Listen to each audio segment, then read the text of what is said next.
Чужой Ромул. Фанатское шедевральное полотно вне жанра. Чужой с гарпуном в животе. Хотя кислота как бы должна была расплавить этот гарпун. Но у фаната чудо-режиссера своя реальность. Он решил, что мертвый чужой с гарпуном в пузе легко создаст себе кокон в вакууме. Шахтеры будущего вместо газоанализаторов используют канареек, как в середине 20 века. Подростки на единственном космическом корабле, где даже есть дворники на лобовом стекле, улетают с планеты, чтобы не работать на жадную компанию еще 25 лет. И их никто не останавливает и не мешает им браздить космическое пространство. Они, не отчитываясь перед диспетчером, отправляются навстречу своему счастью. Глючный андроид со свалки свободно получает пальцевый доступ к сверхсекретной лаборатории. Весь персонал станции был уничтожен одним чужим, которого расковыряли из кокона, и никто даже не успел опомниться или послать сигнал бедствия. Никакие протоколы защиты не смогли остановить чужого с гарпуном в пузе. Подростки находят капсулы с криотопливом и сразу извлекают их, даже не задумываясь, а что эти капсулы вообще могли питать и для чего они нужны. Лицехваты содержатся в непонятных кассетах, и после обесточивания весело и в припрыжку разбегаются по всей станции. Теперь эмбриону чужого хватает 1 минуты от заражения до созревания, чтобы вырваться из груди носителя, и еще 2 минуток, чтобы вырасти во взрослую особь и носиться по отсекам. Беременная женщина падает на железную арматуру и ничего себе не ломает, хотя при подобном падении как минимум будет выкидыш плода. Героиня в невесомости уничтожает всех чужих, а кислота из них не растворяет обшивку корабля. Почему? Потому что беременная колет себе черную жижу, чтобы стать мутантом, хотя главная героиня ее предупреждала об опасности. Но режиссеру нужно, чтобы она родила инженера для кульминации 3-го акта, который вырастет в 3-метровое нечто за 2 минуты. Кинофильм не вызвал у меня никаких эмоций. Ни страха, ни тревоги, а особенно сопереживания. Мне некому было сопереживать, ни героине, которая всю картину с одним выражением лица страдала от угнетения корпорации и старалась выжить на станции, ни андроиду, который с детской гримасой притворялся слабоумным и постоянно ломался. После таких поломок его приходилось заводить как игрушку, чтобы он продолжал функционировать. Эта детская забава с пружиной в шее стала какой-то навязчивой идеей, которая отражает творческие разброты шатания Диснея. Кинофильм – рафинированный, безэмоциональный театр с чучелами ксеноморфа и резиновыми фейсхаггерами, прыгающими как мячики. Все актеры – это ходячие функции, которые только и делают, что двигаются по сюжету, мрут как мухи и не несут никакого содержания. И я не могу назвать это зрелище увлекательным кино. Это просто какое-то функциональное нагромождение чередующихся событий. Ничего из увиденного меня не взволновало, я никому не сопереживал. В фильме нет души, нет творчества, только эстетичная пастеризованная картинка. Да этому кино и режиссер не нужен. Этому фильму хватило бы только нескольких операторов, которые снимали бы по раскадровке. Не сердитесь на меня, поклонники Фиде Альвареса. Постановщик совершенно забыл о человеческих эмоциях. Он настолько застрял в попытках замаскировать сюжетную дыру, что не придумал ничего лучше, как замуровать мертвого чужого из первой части в тонну монтажной пены. Это действительно фетиш фантастического масштаба. Чужой, которого проткнули гарпуном, поджарили реактивным двигателем, который болтался в космическом вакууме, умудрился сам себя запенить в гигантский кокон. Кто это придумал? Кружок молодых скаутов или пациенты с обсессивным расстройством? Хотел бы немного вспомнить «Чужие» Джеймса Кэмерона.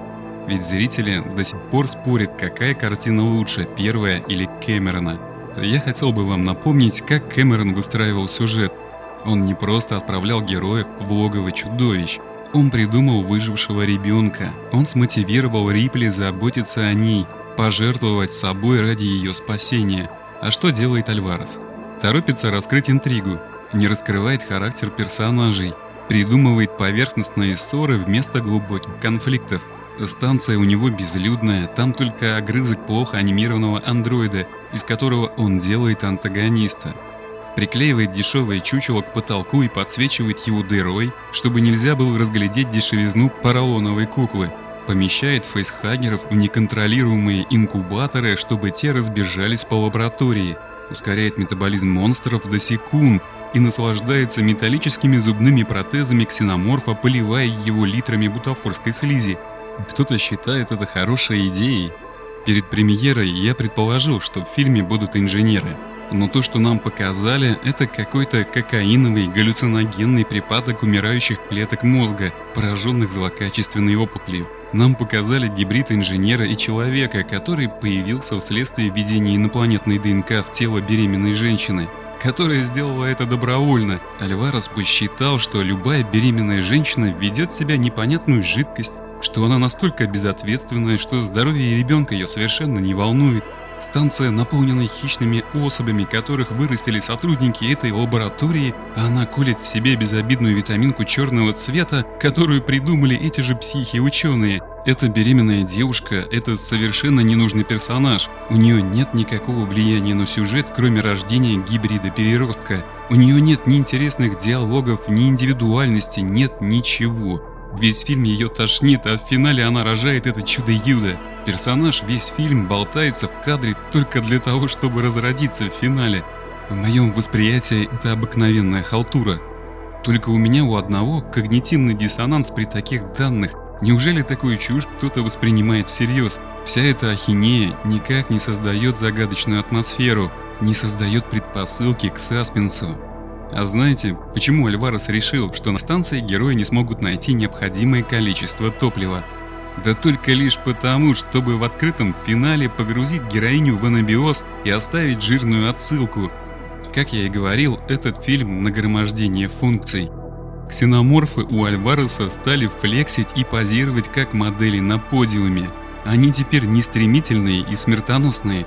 Они теперь такие же полноценные персонажи и с удовольствием позируют, как на фотосессии.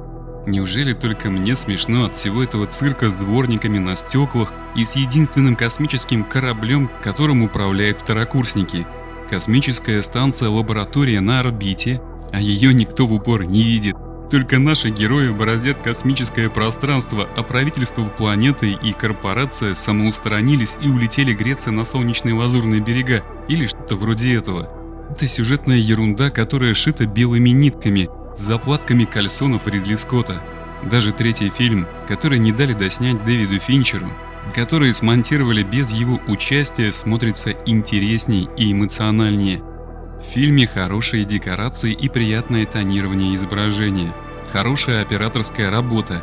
Больше ничего хорошего я не увидел. В кинофильме очень посредственное начало. Кокон из пенопласта, героиня, которая должна была страдать от потери родителей, от невыносимой тяжелой работы, но нам этого не показывают. Вот она просыпается, завтракает, слушает несмешные шутки андроида и уже летит на станцию. Никаких преград, никаких препятствий, все быстро и легко. Только поругались они из-за андроида и то понарошку на полсекунды. Это просто детский конфликт. Да эту сцену даже конфликтом назвать нельзя. Режиссер совершенно не чувствует и не знает, как вызвать сочувствие или сопереживание. А уж с ассоциациями у него явно проблемы. Зрителю невозможно сопоставить свое «я» ни с одним из героев. И я не считаю фильм плохим. Он не плохой и не хороший. Знаете, такое чувство, когда тебе все равно. Вот и с этим фильмом то же самое.